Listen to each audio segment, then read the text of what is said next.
Here we have an example of a decay model. So here's what we're dealing with. A radioactive isotope decays according to the law of natural decay. Initially, there are 23.00 grams of the isotope, 0.00 included for precision. After 7 hours, the isotope has decayed to 21.08 grams, a number that's lower, and that's how we can tell it's a decay model. What is the half-life of the isotope? Now, we have enough information to figure this out, but let's do our initial setup. Because we're dealing with the mass of a substance as we're setting up our law of natural decay, I'm going to refer to this as m of t. So m of t is going to be equal to m naught times e to the kt.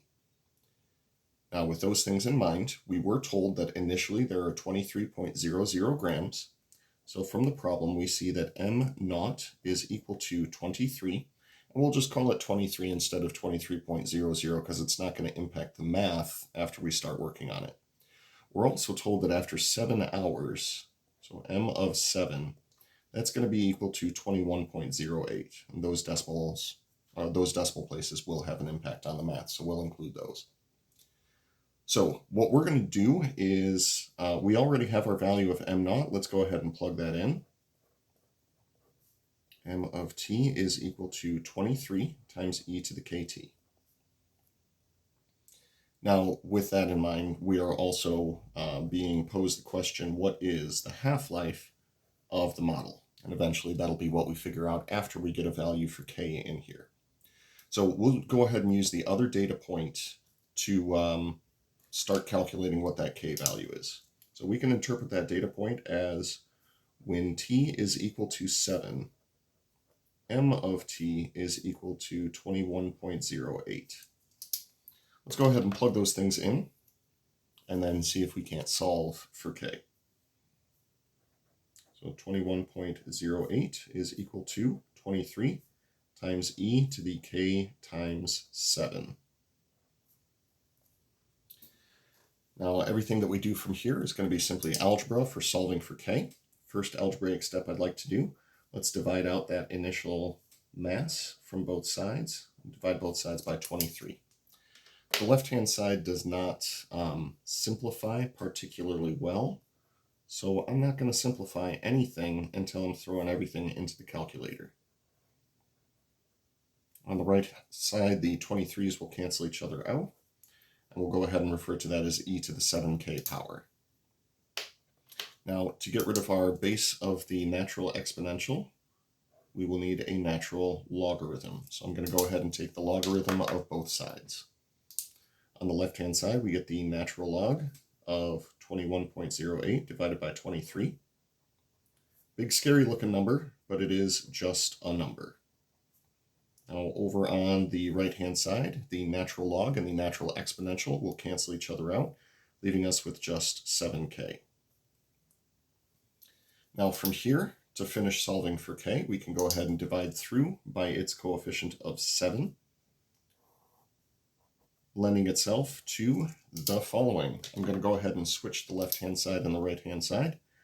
K is going to be equal to the natural log of 21.08 over 23, all divided by 7.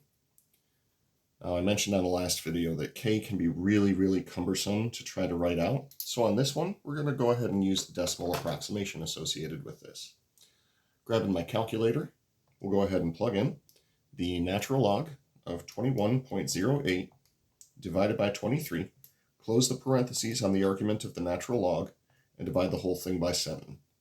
Because this is a decay model, I do predict that we are going to see a negative value here. And indeed, we do see a negative value. So that'll be negative 0.0124.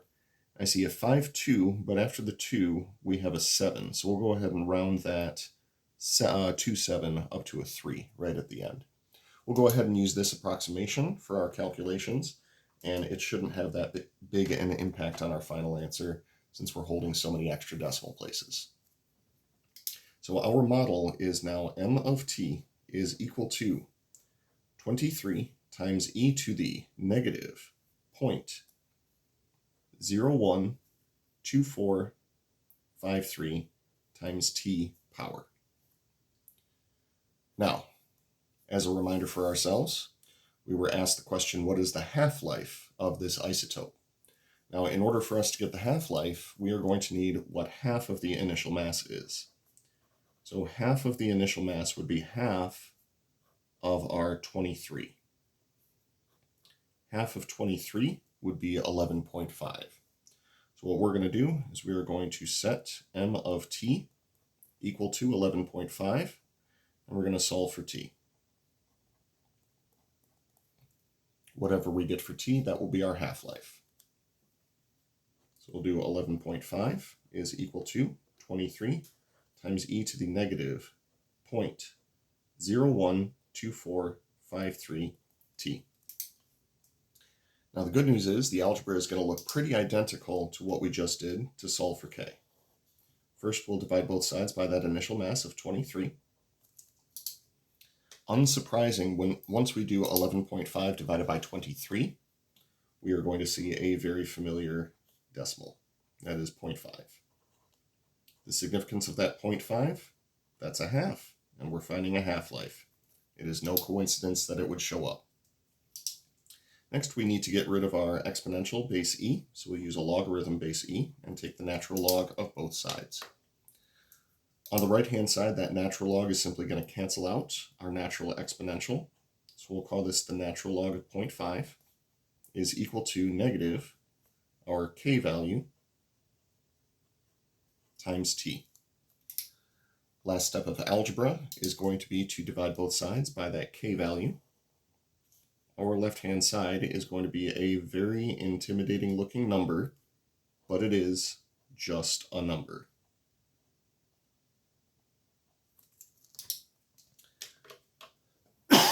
Excuse me. So with that in mind, we will get t is equal to, or I guess approximately equal to, the natural log of 0.5, which is a negative number, divided by negative 0.012453, which is also a negative number. Once we divide our negative number by our negative number, we will get our positive value for the half-life. So again, natural log of 0.5 divided by negative 0.012453, and here's what we get. Now keep in mind that the units on the time that we were given at the beginning of the problem was hours. And that's what we're going to stick with for what we're doing here. Now for the record, if we had decided to keep things exact, then the exact value that we're looking at here would technically be the natural log of 0.5 times 7 divided by the natural log of 21.08 divided by 23. You'll notice that this number is accurate up to the second decimal place, but then after we get beyond the second decimal place, it's not very accurate anymore. So that's why I'm going to encourage you in general to round the k value to 6 decimal places, because it only guarantees about 2 decimal places of accuracy in your final answers. So yeah, use that information in good health.